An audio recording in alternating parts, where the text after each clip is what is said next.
Hey guys, welcome back to the new video of MuleSoft Online Learning. In this particular video, we will be covering about the Spring module.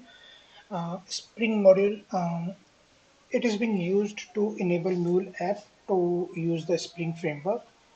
We will be using Spring framework in along with the Bean XMLs. Bean XML, and for all the other details, I would suggest you to go through some of the documentation which are available on Spring.io or onto the different other references like the one which I have already opened up. So it talks about like how beans can be defined. Basically, it is an object that is being initiated and that can be assembled.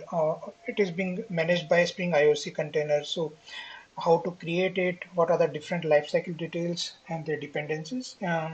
You can refer it over here, and there are some specific syntax to this particular bean, which I am going to cover in over this particular hands-on session. So as usual, we will first go to the MuleSoft official documentation, and then we will jump on to the specific use case. So let's get started. So first of all, how to add the Spring module to your project. So there are two ways. Either you can update your POM XML directly, or using you have to just add this dependency. Or there could be a second option. Um, if you open your, this is one of the sample use case which I have already created. I will explain it in a moment. So just click on the add module and you should be able to see the Spring on this side. And since I have already drag and drop this thing to the left hand side of the available modules, so it is coming like that. Or you can also, if it is not available, you can search in Exchange as Spring, and it will come up for your installation. So just look for Spring, and this is the Spring module, the first one, and just add onto the right hand side, click on finish, and you are good. Since I have already done it, so I will not repeat it for the time being. So let's go back to the documentation.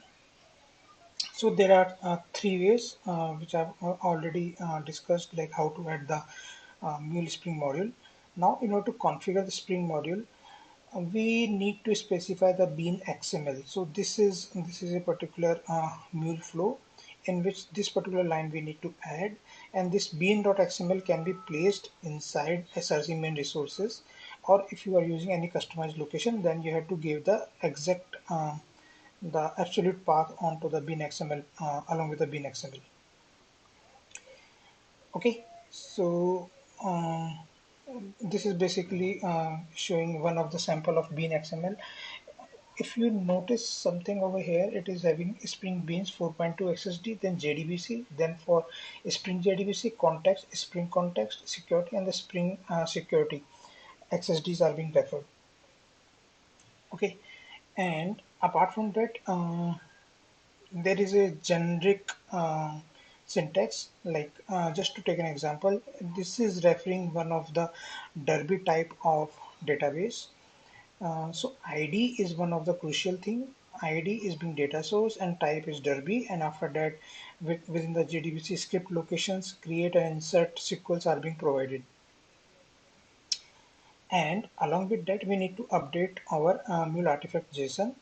So we have to give the name of our application, the minimum mule version. This will become by default, and after that we have to specify this ID.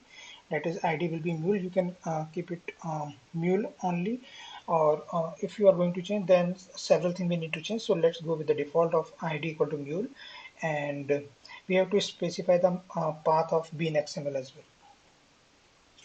Okay. Now this is talking about how within the main flow it is going to use the Spring config.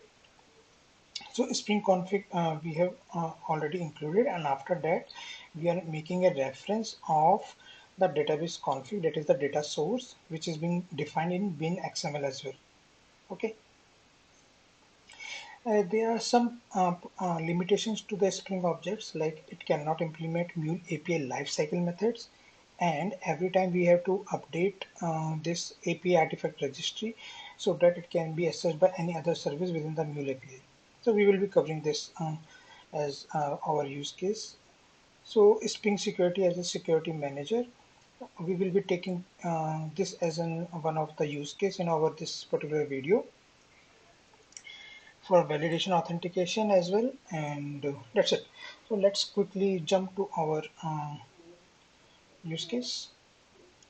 So this is just a very simple use case which I have created. So we will be starting with a sample use case. This is the Spring sample, which is one of the Mule 4.3 based project which I have created, and within the SRC main resources, I have created a beans XML file, and let me show the content. The bean ID I have mentioned as xman, and the class will be the com.ankur.person. It will be taking two arguments. Both are string type. One is containing my full name Ankur Parashar and along with the salutation. Now I have already defined one more package as com.ankur and said that there is a person.java. Within person.java, it is mainly first including the package. After that, person class is there, and which is taking two arguments as name and salutation. So person is expecting two things as a input, name and salutation. So this is setting up the names. After that, there are getter setter method are being used. It is returning the salutation.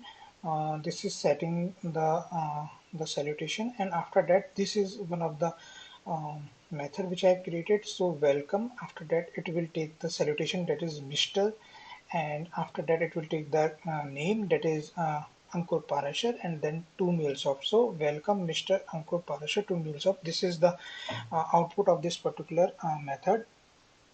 Now in order to configure this, I have simply drag and drop the HTTP listener and given the path as let me click, given the path as a Spring, and then I have selected the Java component and used the invoke method and just simply drag and drop. And instance, you have to give the same instance as you have mentioned in the beans XML. So this is the same the xman which I have used, and after that you have to just search for the class, that is com dot core dot so person. So this is the person.java class which I am going to refer, and I have used the get person greetings, that is the this one the this particular method I am going to call. Okay, after that we are putting the logger just to print the payload, and a transform message just to print the payload as a string as a output on the postman output. Okay, so let's try to run this and let's see how it goes. Let me set up the postman as well.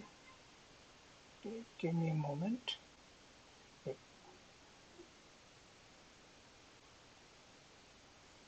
So let's see if it is up and running. Within a moment it should be. So this is being now deployed, and let's try to hit it from the postman. Clearing up this console.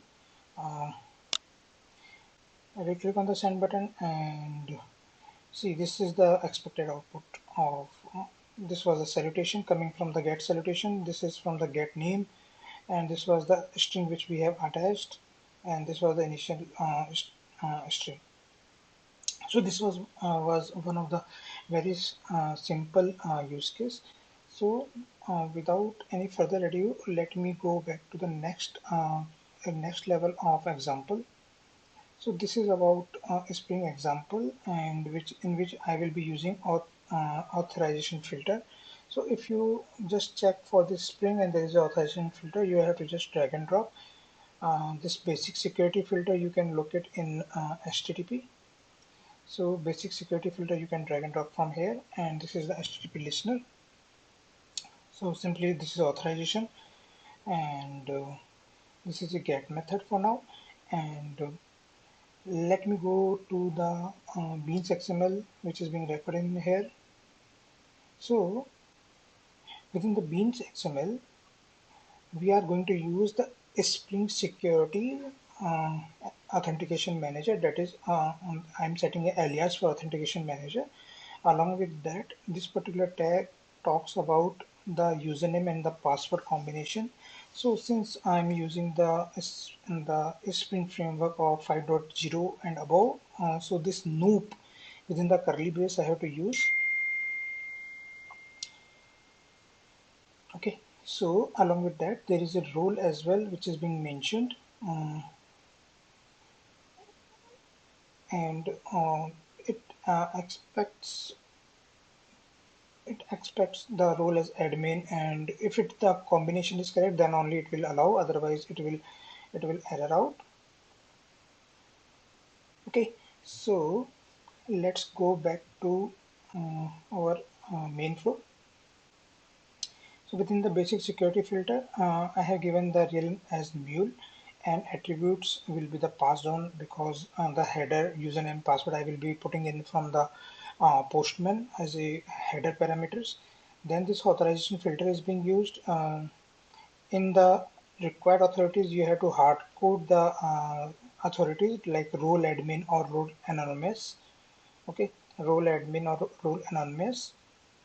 And within the transform message, this is simply putting if it is successfully authenticated, and if not, so if it is not, it is passing the message authentication field and status code as 401. Let's run this flow and go back to the postman.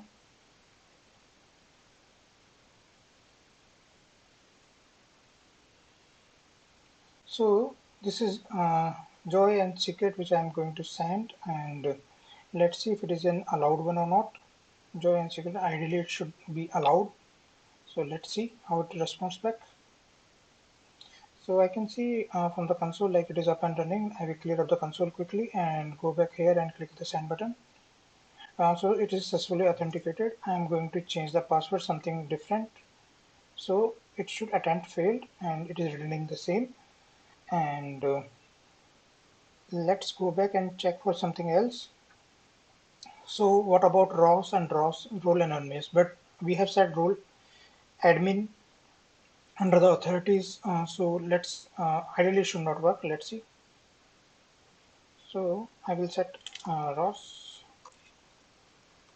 and ROS. I'll click on the send button, and it is not able to find ROS, so access is denied.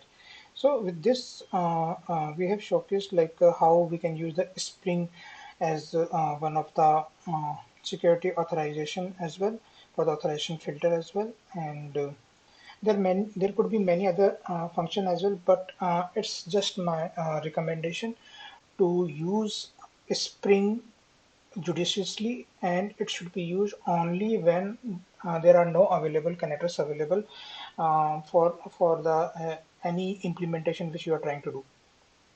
Because if we are going with Spring implementation only, then um, it's as good as like you are preparing some application on STS itself.